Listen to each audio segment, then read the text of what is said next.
Si en Robert és el vencedor, sembla que els 10 del grup obtindran posicions de molt de poder. Ara ho entens? Dit d'una altra manera, això vol dir que jo, que sóc el seu pare, encara tinc possibilitats de treure'n alguna cosa i aconseguir el que vull. Moltíssimes gràcies. Tot perquè vas fer possible que en Robert i en Ueki es trobessin. Així que t'ho agraeixo molt. Ja s'ha acabat. Kobayashi, surt. Ostres, em pensava que tindria una conversa decent després de tant de temps i em trobo això. Bé, trobo que el conte que t'has inventat està ben pensat, senyor comediant dels nassos, Què s'empatolla, aquest? Costa de creure que Ueki sigui del món celestial. Però si fos veritat, hi ha coincidències. Té una força fora del que és normal a l'hora de resistir els cops dels rivals i a l'hora de recuperar-se.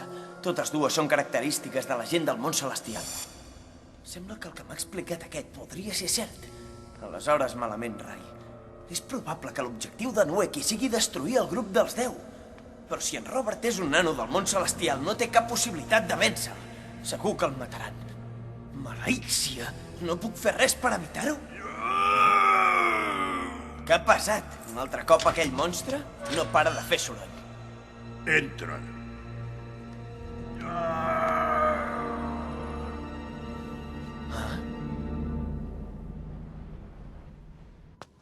Desgraciat, què pretens? Ens ha dit que anéssim a caçar escollit junts. Per què no hi has volgut intervenir? Que per què, dius? Perquè fer això seria de covards. Per què, si no? Ja sé que és de covards. Et pregunto si tens la intenció de desobeir les ordres d'en Robert. La mare de... Aquest és un bon moment perquè lluitem un contra un. En realitat, he entrat al grup dels 10 d'en Robert perquè us vull destruir. Ho sento. Què acaba de dir aquest burro? Em pensava que el que passava era que no encaixava. Però resulta que mai s'ha proposat ser amic nostre. Som-hi! Derrotaré els 10 escollits d'en Robert, sigui com sigui! Lluita amb mi, Alessio! No tindré altre remei que demostrar la meva lleialtat a en Robert amb tot el meu poder.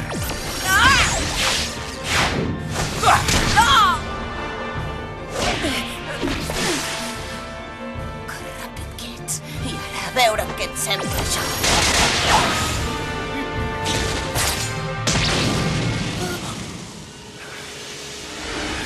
El meu poder transforma la terra en dalles gegants. Alessio Giuliano, tercer curs, caràcter molt irascible. No pot ser.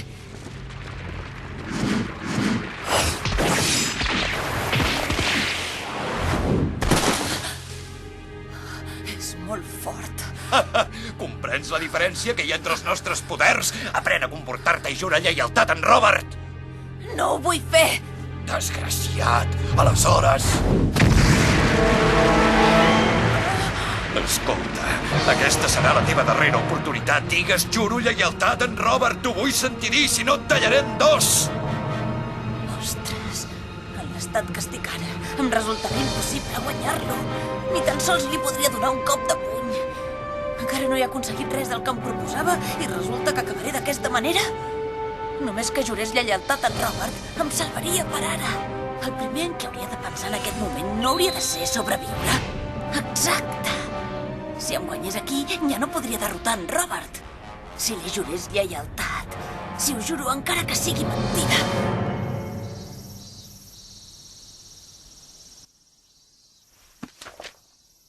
Un dia va venir del cel fins a aquesta terra per portar l'esperança. Es tractava d'un angelet que encara no tenia ales. L'àngel va arribar a casa d'un pare i d'una filla enfonsats en la tristor perquè havien perdut la mare. Què devia tenir aquell dolç somriure que feia el petit? Els va tornar el somriure a tots dos. Pare i filla van acceptar l'àngel com si fos un més de la seva família i el van educar com si fos seu, però ho sabien. Un dia l'àngel desplegaria les seves ales i conduiria una multitud de persones cap a la llum de l'esperança. Sí, de la mateixa manera que els va donar esperança a ells. Vinga, desgraciat, digues alguna cosa. O potser t'estimes més. Li juro la meva... Juro la meva... Juro la meva... Mai li penso jurar lleialtat! Ets un burro, ara sí que estàs acabat!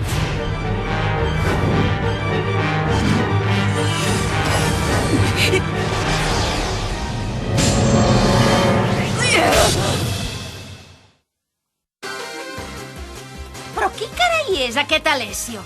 Porta tot de dalles gegants amunt i avall i ja hi tornem amb el perill. En aquell moment apareix una bèstia gegant. No pot ser! És un que ha vingut de l'espai, o un déu, o un dimoni. Però això és possible? Aquest no és un bon moment d'enfrontar-se als 10 d'en Robert? Ueki, què faràs ara? El següent episodi, la llei de la bèstia celestial. No te'n podràs menjar tan fàcilment. Quan creia que jo sempre seria allà al teu costat,